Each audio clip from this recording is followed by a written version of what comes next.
good morning. So today is March 24 and papunta tayo ngayon sa check-up plus sa mga lab na kailangan natin gawin. So ang gagawin pala lang natin today is yung OGT. So this is my very first time and ito yung nakikita ko laging mga vlogs sa social media na hindi daw ganun masarap yung OGT or yung process nung parang syrup, hindi pa ako sure, pero i-document natin today yung magiging experience natin. And naka-fasting na pala ako guys from 1 AM to 9 AM. So I think 3 extraction yung gagawin sa atin. So every after an hour ata yung magiging process. We will know later on yung further information about it. Pero yun, today is our OGT test. So hopefully maging normal naman kasi nung naman ako glucose test nung January ata is normal naman talaga yung aking sugar. So now that we are already in our third trimester, so madami ng changes. Actually, yung changes sa body sa lahat is talagang hindi gradually, talagang super bilis na nung mga changes na nangyayari sa katawan ko, sa pregnancy, sa lahat. Actually, parang sabay-sabay sila. Pag tumutong ka na ng third trimester, yun yung napansin ko for the past 2 weeks na nasa third trimester na tayo. So currently I am already 31 weeks if I'm not mistaken. So less than 6 weeks na lang yung inaantay natin para mag-pop, pero within 37 weeks kasi is possible na tayo manganak. Kaya ayun, kasama ko si baby of course na hindi nawala sa kahit na anong check-up ko, di ba lang? So yun, parang I hope naman hanggang sa kaduluduluhan wala siyang ma-miss na check-up. Pero so far, matatapos na yung pregnancy natin. And it was very a roller coaster feeling, and especially emotionally and mentally. Yun talaga yung na-experience ko recently. Talagang hindi stable yung mental health ko for the past few weeks. Mas tuwin din nung nag-third trimester ako. Hindi ko alam bakit. Pero yun, siguro normal siya talaga ma-feel. And support lang talaga yung kailangan mo. So, ayun, dami ko nang sinabi. I-update ko na lang kayo kung anong mangyayari for today's vlog. And gusto ko lang i-document tong araw na to. And then after nun, hahanap tayo ng masarap na kakainan. So, ako kahit mga pork chop, pork silog, yung mga ganun ata yung nakinikrave ko ngayon. So, we will see. So yun guys, please pray for me at the same time na mag-normal delivery tayo. So nagbabawas-bawas tayo ng din ng kain kasi biglang lumaki yung tiyan ko guys. Ayan oh. So before, diba, sabi ko sa inyo parang hindi malaki, pero actually hindi pa rin siya ganun kalaki for going 8 months na tayo. Hindi talaga siya yung ganun. Talagang ganyan lang. Parang ito yung tiyan ko talaga nung di pa ako buntis eh. Parang malaman na talaga yung tiyan ko. Anyway, it's fine as long as the baby is safe. And lastly pala, dami ko nang sinabi, ang gagawin din pala natin is magpapa-ultrasound din tayo. So, hindi ko alam yung meaning nung nakalagay dun sa paper ko. BHS ata yung nilagay ni Doc. Pero sabi niya is ultrasound yun. So, later on, aalamin na lang natin dun sa clinic kung ano yung kailangan natin gawin. So, balikan ko kayo later kapag dating natin dun.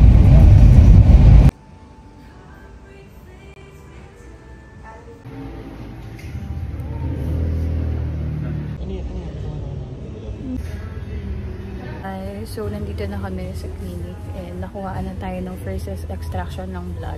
And then, we will be right back ng 11:15 kasi 1 hour ng 1 hour. So, until 12:15 tayo, yung huling extraction. So, ngayon, after the extraction, I have to drink this yung Gluco Plus 75. So, there. So, yun lang guys. Iinumin na natin to and let's see kung anong lasa nito. Ay, mabango. Parang juice lang. Juice lang.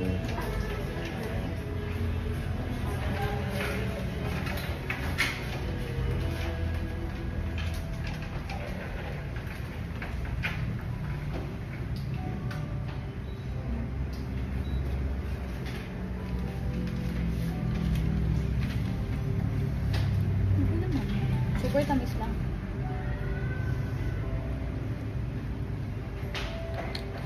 Ayun na. Isa pa. Tulog yata. Kailangan ko siya pagalawin mamaya. Kasi kailangan ko po makita ang galaw ng ano niya. Ng paa, kamay. Madaling araw sa gising. Mahirapan si ate. Pinagpawisan tuloy. Pinawisan ako kay baby. Doon sa may opera. Kasi nagsashadow yung sa may tahi mo kami. Kaya hindi ko makita yung part ng brain na kailangan ko.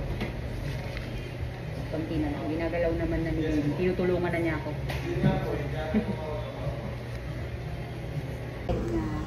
Patingala siya. So ito yung isang mata niya. Ito yung isa ay yung ilong. Oh, di ba? Saan yung ilong? Di ko makita eh. Mas pakita niyo nga yung ilong. Ayan, ayan. Kasi nakatingala. May side view yan si baby. Wait lang, tatawa ako. Ayan, buto ng ilong yan, ma'am. May buto. Oo, yung ito daw buto. Meron, may bridge siya. Sa loob natin yung bridge. At least may bridge. Tapos na yung ultrasound and sobrang tagal namin sa loob kasi yung anong tawag doon lang, hindi nagpapakita yung face ni baby doon sa ultrasound. So, hindi makita yung brain.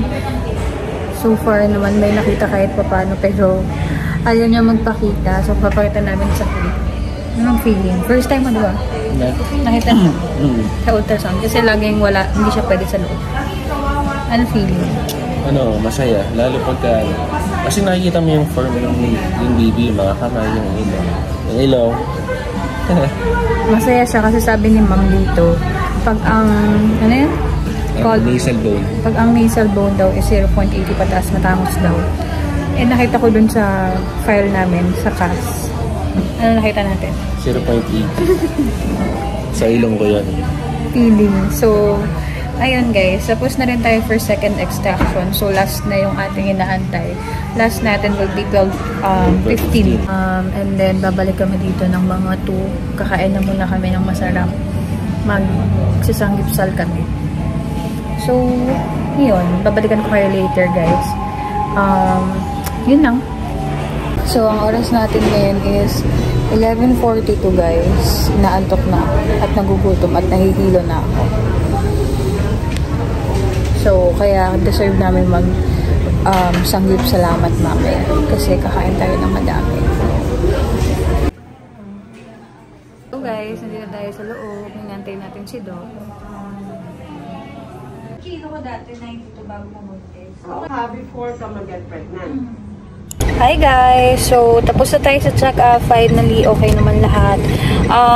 Okay din naman yung ultrasound. So, si baby ay super healthy.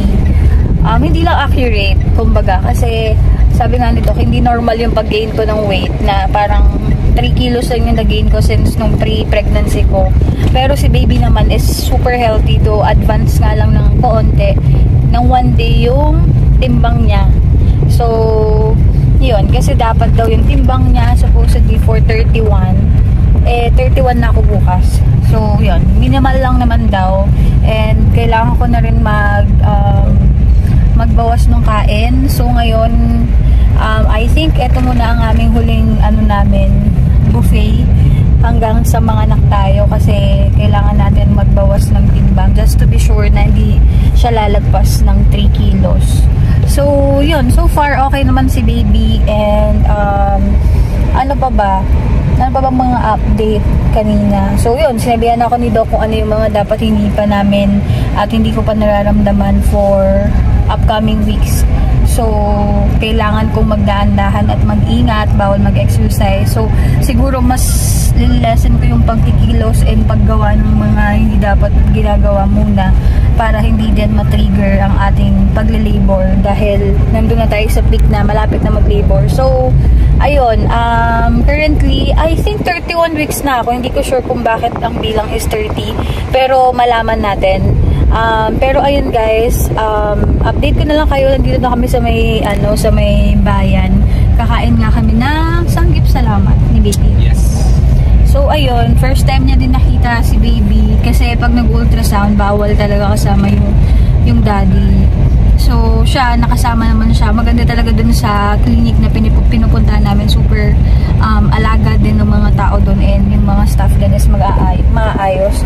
So yun guys, so far. And then bukas na namin babalikan yung baka si Jason na lang kumuha ng nung OGT na result. So, nakausap ko na din si Doc na ayun nga, we will aim yung normal delivery. So, feeling niya naman, confident din naman siya na kaya ko. So, I hope kaya ko din kasi sayang naman yung ating tangkad at laking babae kung hindi natin normal si baby. So, yun lang naman for now.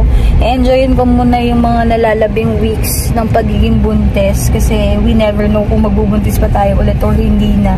And yun lang guys, kakain muna kami after this. Ay hindi, kakain na pala kami. Then update ko kayo ulit later on.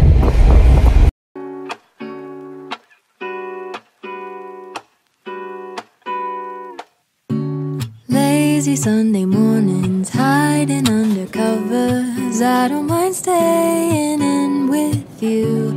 Play your favorite movie, laying right beside me. I don't mind when it's just us two. That corner coffee shop we like to go. Hi guys! So, nandito na kami sa mall. Hindi na ako nakapag-update kanina kasi lobat yung phone ko. So, yung gamit kong phone ngayon is yung kay Jaisel. And pauwi na rin kami ng bahay kasi sinunod namin yung mga kapatid ko. Tapos nag-mall kami and grocery, and after that, sila. So, ang oras natin ngayon is, anong araw? Ang oras natin ngayon is 6:24 na ng gabi. So, pauwi na din kami. And hinaantay pa namin sila. Wala pa rin sila, naglalaro pa rin sila doon. So, ayun, bawal akong mapagod guys, kaya hindi ako nakapag-shooting. Sila lang ang napagod for today's video. So, mamaya mag-aayos tayo ng mga pinag-grocery natin. Yan. Tapos yung isang box doon para doon sa dalawang kapatid. And mauna na kami sa parking kasi medyo malayo-layo yung lalakarin namin.